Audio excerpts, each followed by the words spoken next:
Hey, are you a woman entrepreneur who has been navigating the complexities of being a woman, a mother, and a business owner simultaneously? Well, guess what? You're not alone. Joining us today is business owner, mother, and financial advisor, Chyanne Hodgson, who will share how women entrepreneurs and maternal health professionals can build a solid business base by creating a strong financial foundation. Enjoy.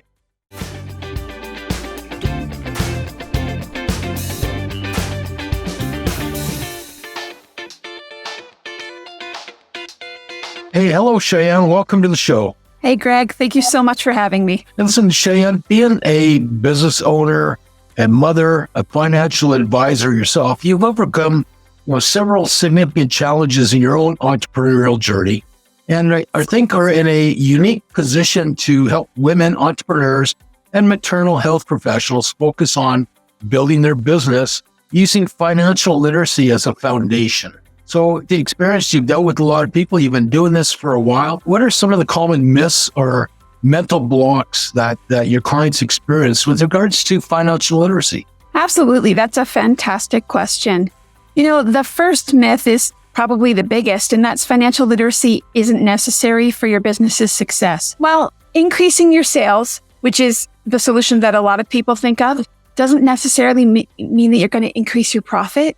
And a focus on financial literacy can help you understand all of the numbers in your business that will be able to help you understand how it will grow sustainably. But a lot of people run into a block right there. Well, understanding the numbers, that's really hard. Financial literacy is too hard. And that's not a female entrepreneur problem. That's not a maternal healthcare professional problem. That's a societal problem that we're dealing with right now. It feels like financial literacy is at an all-time low. And so people don't feel confident that they can tackle that in their business. And that's because they think, third myth, financial literacy is all about the numbers. It is actually not all about the numbers. Financial literacy, for me as a kind of expert in that field, yes, I deal with a lot of numbers, but for a business owner, financial literacy is about having accountability for how you make financial decisions. And it's about seeking out the financial market and the plans that will help you achieve your goals in your business. And you don't need to be good with numbers to do that. Those are solid observations about the myths and the mental challenges. Sometimes the hardest or longest distance to a problem is the 6 inches between our ears. Yes. Oh my goodness. That's so true. Okay. Well, listen, the show is called Top Dog Tips. And given your experience, what would be 3 solid, practical, actionable tips you would have for women entrepreneurs or maternal business owners when it comes to building their business and establishing financial literacy? Oh, absolutely. So my first tip is one that came easily to me, and we'll talk about why later, but that's understand your market. Knowing the ideal client that you're going after is going to solve 2 problems and then give you a bonus third benefit. So the first problem it's going to solve is if you know and are confident in the market that you want to capture, it's going to help you overcome imposter syndrome. So if you're going after a high value client, you'll know the language to speak and the people to talk to have confidence to approach that high value client. But some people have an opposite problem. Instead of having imposter syndrome, well, they're just going to help every client who crosses their desk. And if you can understand your market, you'll know that some clients are going to drain resources or time or energy that are better spent growing your business, or even better, maintaining a work-life balance. So understanding your market will do those 2 things. And there's a kind of bonus third there. And that's what I found kind of going into the midwifery market is if you have a market that you understand, you can actually see overlooked communities, and that will lead to great business opportunities. Midwives are not a client base that people automatically think of. And I was very blessed to be able to go straight into that market because it's been overlooked. Yeah, it's the big takeaway from that is one of the most powerful words in the English dictionary is the word no, right? Mm-hmm. It's a challenge. We all, I'm a people pleaser, you're a people pleaser. And, the hardest thing in the world is to say no when we know we can help. Boy, it sure impacts your efficiency, effectiveness, and life balance when you keep saying yes to everything. So those are some great tips, Chyanne. Tip number 2 is build your community. So a lot of people think female entrepreneurs, especially mompreneurs like myself, are superwomen. And that's just so far from the truth. Successful female entrepreneurs are not successful because they're superwomen. They're successful because they've built communities. They've built a group of experts around them that help them manage their time and help them to balance all those aspects of your life, like you were talking about. Know when to say no, but not necessarily no, just, hey, I have this friend instead. But building a community does so much more than that. When you build a community, you can also increase the value that you add to your clients. You can say to your client, I have a guy or a girl for that. I have an expert in that field for you. So they'll know that you're looking out for them, not just in one aspect of your relationship, but in all aspects of their life. And when you can build a community, you can actually kind of fill your own cup. You can give back, and that will increase your productivity by just helping you be a happier person. And the takeaway there is you're not in this alone. Being an entrepreneur, a business person can be a lonely truck. A lot of people don't get us, understand it. So if you build up a community of like-minded people, it's so powerful. So great tip, great message, Chyanne. Absolutely. It's so true. So for my third tip, and this is the one for me. As I said, I understood my market going into my business, and I'm an extrovert, so building community kind of came naturally. But this third tip for me was the most powerful, and it really helped me grow not only as a business, but as a person. And that's to understand yourself so that you can uncover your brand. A lot of people think a brand is something that can be built or outsourced, but your brand is who you are as a business. And it took a long time for me to discover that.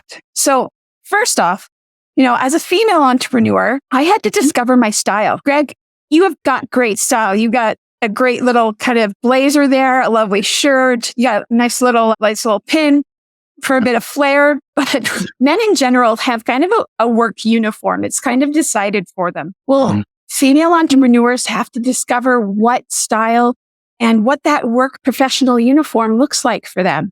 I have clients who wear flowy skirts and big kind of boho blouses. I have clients who wear, button-up shirts and pantsuits.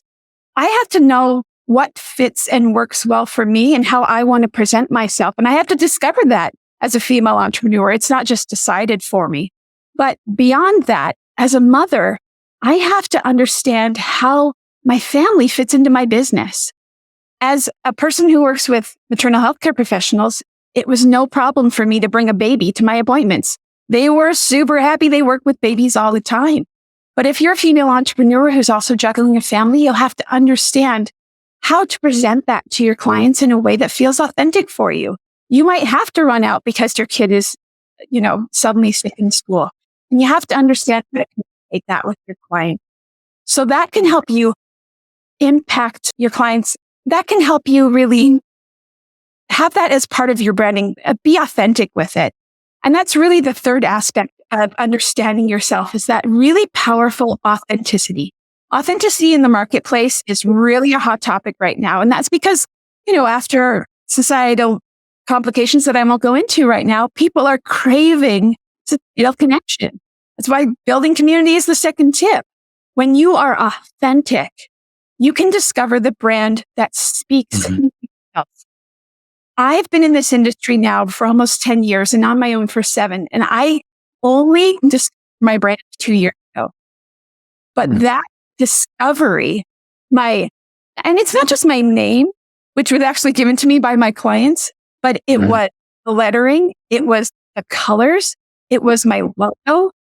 I look at those and I see myself, and it gives me an unwavering conviction to go out into the community and to do the best for me, the best for my clients, the best for my business, and the best for everybody else. Yeah, that's powerful. The message is, get powerful, or get comfortable walking around in your own skin, being who you are, because you know what, you're good enough who you are. You've got a unique perspective. That's why you're on this planet, and just own it and throw it out there, and be you, because everybody else is taken it.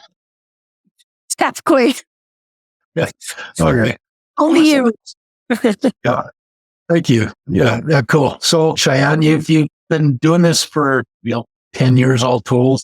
You've dealt with a lot of different clients, a lot of different situations. Maybe you can share with our audience a specific story where you had a client who was going through a challenge, some of the issues that were being caused with the challenge they went through it, and how did you help them overcome it? Absolutely. Happy to share. I've had a longtime client. She's absolutely a member of my community that I've built.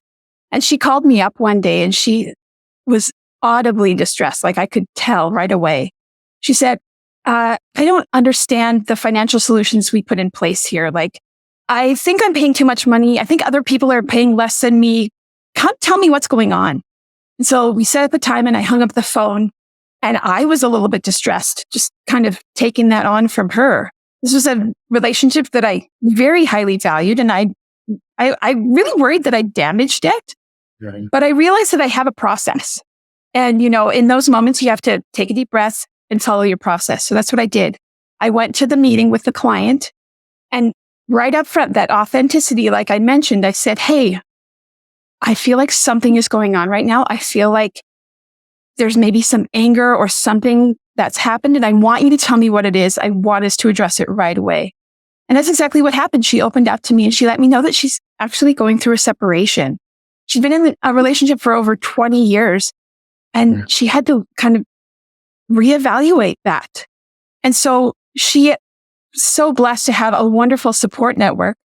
But here she had a lot of lovely supportive voices. And then she had to understand kind of her past voice. And she was trying to juggle everything. And I realized that it wasn't anger or loss of confidence in me or even her financial solutions. She lost confidence in herself. And so that's when we go back to that process. And I'm like, okay, well, let's walk through the process. Let's walk you through the decision that you made, all those years ago.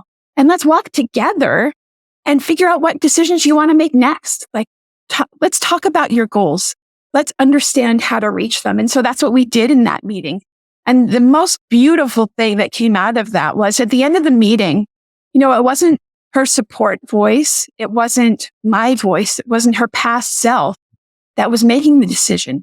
She had the confidence to make her own decision and she felt comfortable using her own voice again. And that's when I really saw the power of having these financial, difficult, literate conversations.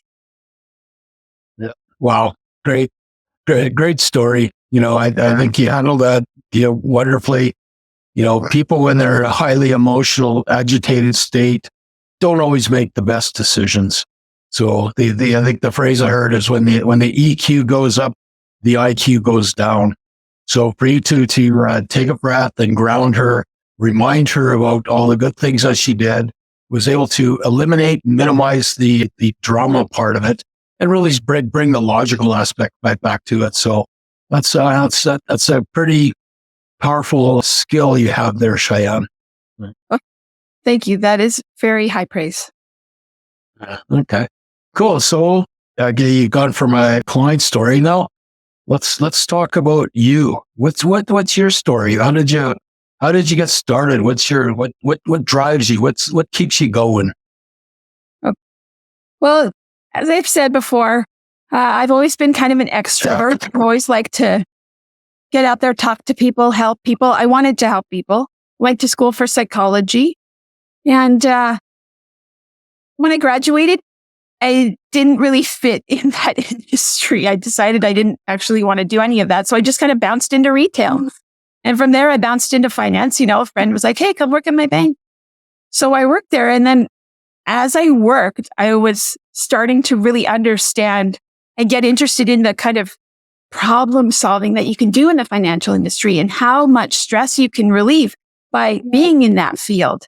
But at that time, I was working at a bank and I had one task, did one job, and I was kind of like, I want to do so much more. So I kind of wondered what I could do, but then realized that I already had the answer. I already had the inspiration. My mom was a labor and delivery nurse. Again, wonderful care. But in that hospital setting, she had one job. She did it great. That was it. Well, when I was 18, picked our whole family up and moved halfway around the world to Australia so she could become a midwife. Now, a midwife, unlike a labor and delivery nurse, sees their clients from the start of pregnancy all the way through 6 weeks after they deliver. So it's that holistic care. So she changed from that one role to doing holistic. And so I said, that's exactly what I need to do. So after my second child, I took the big leap and I left the bank. And then, like I said, I already understood my market. I saw what my mom went through being an employee and then becoming self-employed. I saw the financial challenges and the financial illiteracy that she had making that leap. And I knew that I could make a big difference with the skills that I'd picked up in the bank, in which I continue to grow. And so that's exactly what I did. That was what I wanted my business to be. I wanted to be able to help these wonderful, nurturing caregivers to understand their finances and make strong decisions so that they could focus on caring for their clients. Wow, it's powerful. That's powerful. Now, I don't think we talked about it, but you are a mother, and how many kids do you actually have? I had 2 when I left the bank, and I've had 2 since then. So I have 4 now. Wow. And you're not a superwoman. Yeah, right. No, I have an incredible support community. I have tax experts. I have housekeeping, organizational experts, childcare experts, all of those unsung heroes in the back of me. They're who's doing the heavy lifting. Well, I heard somewhere that you need to develop a community of support. I'm not sure where I heard that from. Sounds like a good idea. Sounds like a good idea. So, given that, what's your vision? Where are you taking this thing? What does the world look like in 10 years for the Money Midwife? So I love that question because it really kind of summarizes the journey that I've been through. I didn't set out to be a female entrepreneur. I just knew I wanted to help midwives.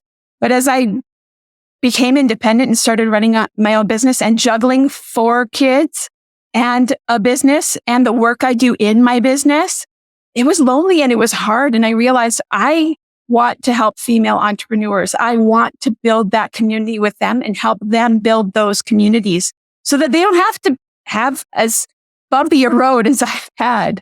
I want to be able to have a space in the financial industry where people can feel comfortable to come in judgment free, where they can talk about their goals and not worry about a one size fits all solution that is pushed on them. I want them to be empowered to make their own financial decisions. And so that's where I see myself, is helping a lot more people over the next 10 years and maybe, inspiring other people to do a similar kind of thing. So the Money Midwife, why don't you tell us about who you are, what services you offer, and who do you do this for? So I'm a licensed financial advisor in the province of Alberta, the Money Midwife. So that means that I help my clients understand their cash flow needs.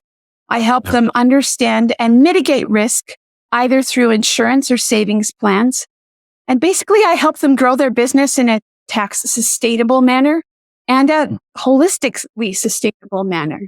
Just like my mom helped her clients from the moment they knew they were pregnant until 6 weeks after delivery, I want to help my clients from the moment they are starting in their career or the moment they start their business until well into their happily ever after, their happy retirement, whether that's selling their business, whether that's retiring in their business.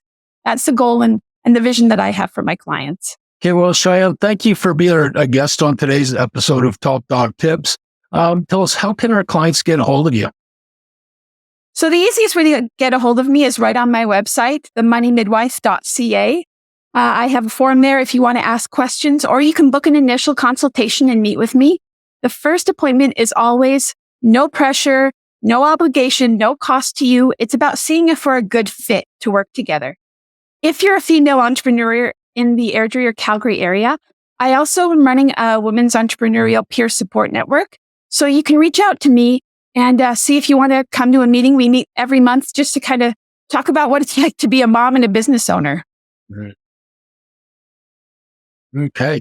Again, great. So again, that's all the time we have for today. So Chyanne, thank you for being a guest. Thank you so much for having me. This has been actually really really wonderful to talk to you about this. Yeah, for sure. So audience, if you're looking for some great way to get some financial literacy, get a good base, or just hang out with some cool people, give Chyanne, the Money Midwife, a call.